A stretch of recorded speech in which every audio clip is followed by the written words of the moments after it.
Jangan lupa like, subscribe, dan share ya. Bismillahirrahmanirrahim. Di dalam kitab Al-Adabul Mufrad, Al-Imam Al-Bukhari meriwayatkan, dan hadis tersebut, riwayat ini, asar ini sahih. Abu Hurairah melihat seorang anak muda berjalan petentang-petentang di hadapan orang tuanya. Di hadapan orang tua, dia tidak tahu itu orang tuanya. Lalu dihentikannya, ditanyanya, siapa orang tua ini? Dia jawab, ayah saya. Dinasihati oleh Abu Hurairah, kalau kamu berjalan bersama orang tuamu, jangan berjalan di depannya. Biar orang tua. Kalau duduk, biarkan dia dulu duduk. Kalau berbicara, biarkan dia dahulu bicara. Kalau makan, biarkan dahulu dia mengambil. Sebagian sahabat itu, sahabat yang mulia, kalau dia makan sama ibunya, kalau ibunya sudah melirik satu lauk, satu makanan, dia tidak akan berani lagi mengambilnya. Dibiarkan saja. Melirik ibunya kepada makanan, dia tidak mau lagi ngambil. Tidak berani lagi, takut nanti ibunya menginginkan itu, dia pula yang mengambilnya. Lihat, ini bukan berlebihan. Orang tua, Allah yang memberikan kedudukan yang tinggi itu, menjadikannya sebagai pintu sorga bagi sang anak. Pahamkan kepada anak itu, dia tidak akan bahagia, dia tidak akan berhasil hidupnya, usahanya, ilmunya tidak akan diberkahi di dunia dan di akhirat kalau dia tidak berbakti kepada kedua orang tuanya. Yakin, itu harus ditanamkan. Ajarkan kepada anak-anak itu dari kecil, kalau ingin sukses ujian, ingin sukses belajar, harus berbakti kepada kedua orang tua, berbuat baik. Kaum muslimin dan muslimat, barangkali Anda punya orang tua yang sudah tua. Barangkali Anda merasa bangga, sekarang dia tua, terkadang Anda yang menggendong dia untuk buang air. Tidak. Pernah ada orang bertanya kepada Umar ibn Khattab radhiyallahu anhu, juga di dalam kitab Al-Adabul Mufrad. Wahai Umar, sesungguhnya aku ini ibarat onta bagi orang tuaku. Setiap dia ingin membuang hajat, saya yang menggendong dia. Kemana-mana saya gendong dia. Bagaimana? Apakah sudah cukup bakti saya kepada dia? Tidak, kata Umar. Dulu dia menggendongmu dan dia tidak mau melepaskanmu.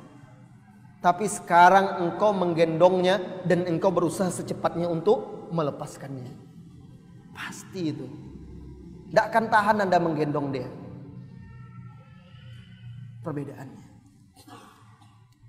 Saudara-saudari kaum muslimin dan muslimat yang semoga senantiasa dirahmati dan diberkahi oleh Allah Subhanahu wa taala, ayat tentang perintah berbakti dan larangan durhaka ini sangat banyak. Ada di surah Al-Baqarah ayat 83, ada di surah An-Nisa ayat 36, ada di surah Al-An'am ayat 151, di surah Al-Isra ayat 23, kemudian di surat Luqman ini. Khususnya ibu dikhususkan di ayat ini.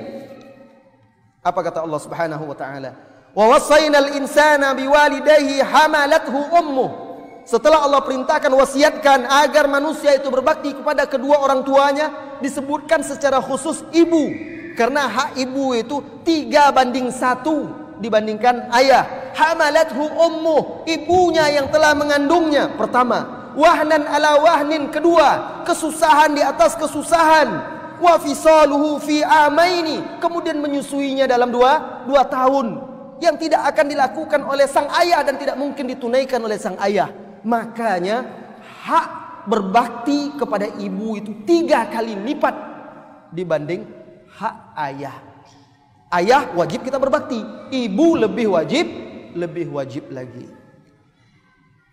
Saudara-saudari kaum muslimin dan muslimat yang semoga senantiasa dirahmati dan diberkahi oleh Allah Subhanahu wa taala. Nah, nasihati anak, ajarkan dia untuk senantiasa mendahulukan orang tuanya, menghormati dan memuliakannya. Anak di hadapan orang tua hampir-hampir seperti budak di hadapan tuannya. Hampir-hampir seperti itu. Berbicara dengan lembut, jangan memplototinya. Jangan memberi isyarat-isyarat kepada dia seperti itu.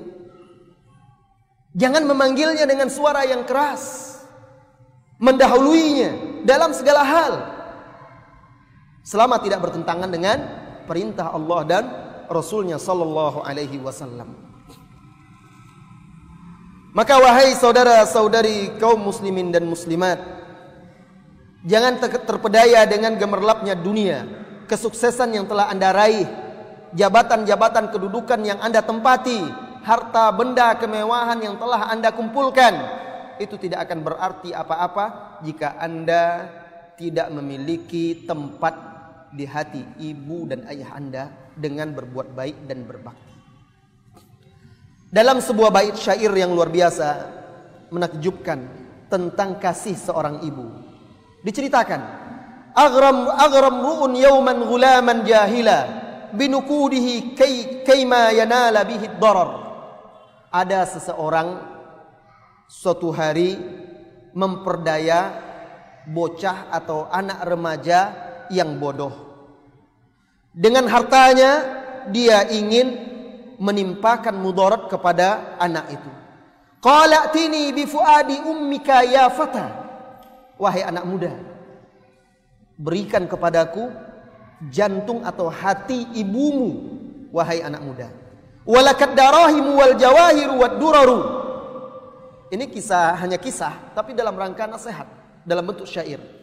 Berikan hati ibumu kepadaku, aku berikan engkau dirham dan permata, permata. Famada wa aqmada khanjaran fi sadriha. Maka berangkatlah sang pemuda, lalu ditikamkannya belati ke dada ibunya.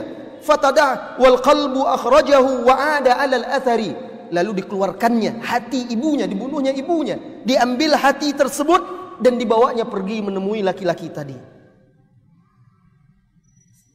Lakinnahu min farati sur'atihi hawa. Fatadahrajal qalbu al-mu'affaru idh athur. Tapi karena dia tergesa-gesa, tersungkurlah dia, maka jatuhlah hati tersebut ke tanah berlumur dengan debu-debu. Nadahu qalbul ummi wa huwa mu'affaru waladi habibi hal asabaka min darar. Ketika itu, saatlah sang anak tersungkur, hati itu pun terjatuh berdebu-debu. Sang hati pun berbicara memanggil anaknya, wahai anakku tercinta, apakah engkau ditimpa mara bahaya? Lihat, perhatikan. Fartadda nahwal qalbi yaghsiluhu bima ajrat dumu'ul aini min sailil ibar. Maka gemetarlah anak itu mendengar hati berbicara, bertanya kondisinya.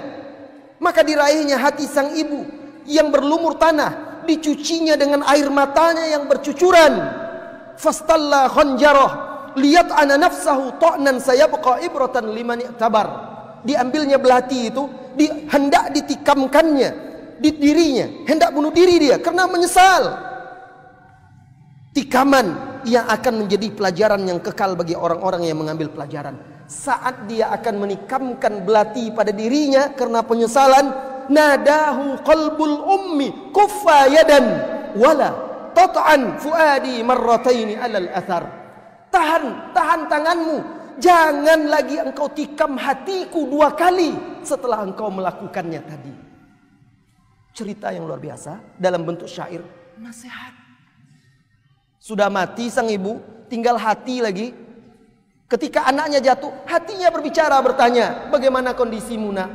Menyesal sang anak karena penyesalan ingin bunuh diri, dilarang oleh hati itu. Jangan, kalau engkau bunuh diri sama saja artinya engkau kembali menikam hatiku untuk kedua kalinya. Allahu Akbar. Bait syair yang luar biasa tentang seorang ibu.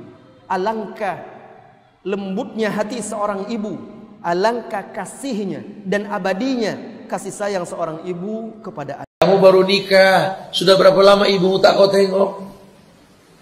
Kamu bangga dengan kulit istrimu yang putih, kencang, indah dipandang mata. Kamu tak tengok lagi itu tangan keriput yang ada di kampung sana. Kamu tahu ibumu itu makin hari makin kayak anak kecil, bukan makin kayak orang dewasa. Dia bukan orang tua bukan orang muda seperti dulu. Dia orang tua yang seperti anak kecil. Pernah berasa gak kamu gandeng pasangan hidupmu? Assalamualaikum ma. Waalaikumsalam. Sehat ma? Alhamdulillah. Ma, kita mau jalan-jalan dulu nih ma ya. Doain biar selamat pulang pergi ma. Iya nak. Berbaliklah badan jalan. Orang tua memandang anaknya sedang menggandeng pasangannya. Dia lihat tangannya yang keriput. Ya Allah, Udah berapa lama tangan ini gak digandeng sama dia? Kita gak ada niat nyakitin orang tua kita, betul? Cuma orang tua kita sensitif hatinya. Dulu tangan dia itu kalau terlepas dari gandengan tuh dia nangis, mama. Sekarang ya Allah, dia sudah punya pegangan yang lebih indah. Dia lupa tangan keriput ini. Coba kau gandeng pundak istrimu, tertawa geli menikmati hidup bersamanya. Orang tua memandang pundaknya, ya Allah, berapa lama pundak ini tak diletakkan lagi dagu. Ini anak dulu kalau pulang sekolah peluk mamanya dari belakang. Mama, apa kabar? Sekarang sudah lama pundak ini gak diletakkan dagunya. Dia gandeng tangan orang lain, dia gandeng pundak orang lain. Orang tua makin sensitif lah, Masya Allah. Kita nggak ada niat nyakitin, tidak ada sama sekali. Cuma kita lupa orang tua kita makin hari makin seperti anak kecil. Tersinggung dia, kita beli mangga dengan plastik yang mewah, ada stiker yang mahal. Tersinggung dia. Karena yang dia tahu anaknya nggak pernah kasih buah-buahan dengan kemasan plastik semahal ini. Kesinggung dia, manusiawi sekali. Dia pernah mengorbankan kecantikan, dia mendandani anaknya, sementara dia belum dandan. Takut anaknya bergaul sama teman-teman di taman komplek dalam kondisi yang nggak indah dipandang. Biar mamanya nggak dilihat, yang penting anaknya indah dipandang sama teman-teman di komplek sana. Dia lupa. Sekarang kamu berdandan rapi dengan uang yang Allah titipkan, beli pakaian yang paling mahal. Pernah gak kamu beli juga pakaian yang mahal buat orang tuamu? Menggandeng tangannya yang keriput, bangga berjalan bersama mereka. Ketika orang tanya siapa, inilah manusia mulia dalam hidupku. Karena dulu dia pernah bangga menggendong kamu, bangga menggendong kamu. Lihatlah anakku, lihat. Gak pernah salah anak sama orang tua. Sekarang baru celotehan istrimu, kau musuhi orang tuamu, bodoh sekali. Kau jelaskan aibnya di hadapan pasanganmu, siapa kamu? Ini orang tua nggak pernah ada bekasnya. Salahnya orang tua, benarnya anak. Pantasan hidupmu susah. Usaha tak pernah lancar pun lancar, kau makin jauh dari agama, iya, hilang kemuliaan. Kau terjebak dalam kehidupan istidraj. Karena pola hidupmu yang salah. Padahal tidak ada yang sulit di muka bumi ini kalau dapat ridho orang tua. Lihat.